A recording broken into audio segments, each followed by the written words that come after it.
ছাত্রছাত্রীরা, তোমরা সবাই ভালো আছো? আজকে নবম দশম শ্রেণীর ছাত্রছাত্রীদের জন্য তোমাদের প্রথম অধ্যায় রসায়নের ধারণা নিয়ে আজকে তোমাদের ক্লাস করাবো। আমার নতুন চ্যানেল, ইউটিউব চ্যানেলে তোমাদের সবাইকে স্বাগতম জানাচ্ছি। তোমরা সবাই ভালো আছো তো? আচ্ছা, এখন আমার নিউ ইউটিউব চ্যানেলের নামটা হলো @মামুন স্যার টিচিং সেন্টার। তো যাই হোক, তোমাদের আজকে যে বিষয়টা আলোচনা করবো সেটা হলো রসায়নের ধারণা। আসলে রসায়নটা আসলে কি? বিজ্ঞানের যে শাখায় পদার্থের গঠন, পদার্থের ধর্ম এবং পদার্থের পারস্পরিক রূপান্তর ইত্যাদি নিয়ে আলোচনা করা হয়, তাকেই রসায়ন বলে। অর্থাৎ যে কোনো একটা পদার্থকে আমরা যদি রূপান্তর ঘটাতে পারি, তার গঠন এবং ধর্ম নিয়ে যদি আলোচনা করতে পারি, সেটাই কিন্তু রসায়ন আলোচনা হবে। আর আসলে এই রসায়ন বিষয়ে আলোচনা করতে গেলে বিষয়বস্তু আরো ব্যাপকভাবে এটা চলে আসছে। তো এখানে কিছু বিষয়বস্তু আছে যেগুলো ঘটনাটাকে আমরা বিশ্লেষণ করে দেখতে পারি।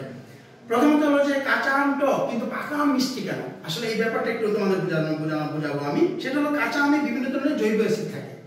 কাঁচা আমে বিভিন্ন ধরনের জৈব অ্যাসিড থাকে, যেমন সাকসিলিক অ্যাসিড, ম্যালিক অ্যাসিড, প্রোটিন থাকে, ফলে কাঁচা আম কিন্তু টক। আচ্ছা, কিন্তু আম যখন পাকে তখন এই অ্যাসিডগুলোর রাসায়নিক পরিবর্তন ঘটে, গ্লুকোজ এবং ফ্রুক্টোজের সৃষ্টি হয়, তাই পাকা আম মিষ্টি। আমি কিন্তু আগেই বলেছি, আসলে কোনো একটা পদার্থের যখন রাসায়নিক পরিবর্তন ঘটবে তখনই সেটা কিন্তু তোমার রসায়নের সৃষ্টি হবে। তাহলে কাঁচা আম যখন টক থাকবে, কাঁচা আম যখন টক থাকবে, সেটাকে যখন আমরা পাকা আমে রূপান্তর করতে যাব, তখন ওই কাঁচা আমটাকে আমরা কি করব? একটা অ্যাসিডের ভিতরে রাসায়নিক পরিবর্তন ঘটানোর চেষ্টা করব। আর যখন এটা রাসায়নিক পরিবর্তন ঘটাবো তখন গ্লুকোজ এবং ফ্রুক্টোজ সৃষ্টি হবে। তো প্রিয় ছাত্রছাত্রীরা, তোমাদের এই বিষয়টা নিয়ে একটু আলোচনা করলাম। এরপর আরেকটা বিষয় নিয়ে শেয়ার করবো, সেটা হলো কেরোসিন, প্রাকৃতিক গ্যাস, মোম ইত্যাদি দহন। আসলে কেরোসিন, প্রাকৃতিক গ্যাস, মোম এগুলোর মূল উপাদান হলো হাইড্রোকার্বন। আসলে হাইড্রোকার্বন বলতে আমরা কি বুঝি? যেখানে হাইড্রোজেন এবং কার্বন দুটো সমন্বয় থাকবে। হাইড্রোকার্বন মূলত হাইড্রোজেন এবং কার্বনের সমন্বয় থাকবে। আর হাইড্রোকার্বন হচ্ছে কার্বন হাইড্রোজেনের একটা সম্মিলিত যৌগ। কিন্তু তাই যখন এগুলোর দহন ঘটবে, দহন বলতে আমরা কি বুঝি? যেটাকে পোড়ানো হবে, পোড়ানোর ফলে যে অংশটা পাবো সেটা দহন করে, তখন বাতাসে অক্সিজেনের সাথে এগুলো কি করবে? বিক্রিয়া হবে, এবং বিক্রিয়া করে কার্বন ডাই অক্সাইড, জলীয় বাষ্প, আলো এবং তাপ শক্তির কিন্তু সৃষ্টি হবে।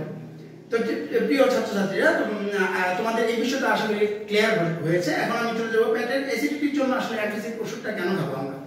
পাকস্থলীতে অতিরিক্ত হাইড্রোক্লোরিক অ্যাসিড যখন নিঃসরিত হবে, তখনই পেটে অ্যাসিডিটির কিন্তু সমস্যা হয়। আসলে আমরা কিন্তু পেটে অ্যাসিডিটির সমস্যা, এটা কিন্তু কমন একটা সমস্যা হয়ে দাঁড়াইছে। এখন এটাকে যদি আমি অ্যান্টাসিড যেটা আমি খাবো, সেখানে আসলে কি থাকে? অ্যান্টাসিডে থাকে অ্যালুমিনিয়াম হাইড্রোক্সাইড ও ম্যাগনেসিয়াম হাইড্রোক্সাইডের সংমিশ্রণ। এই দুটি যৌগ যখন অ্যাসিডকে প্রশমিত করবে, তখনই কিন্তু মূলত পেটের অ্যাসিডিটি অ্যান্টাসিড হিসেবে আমরা ওষুধটা ক্রিয়া করবে।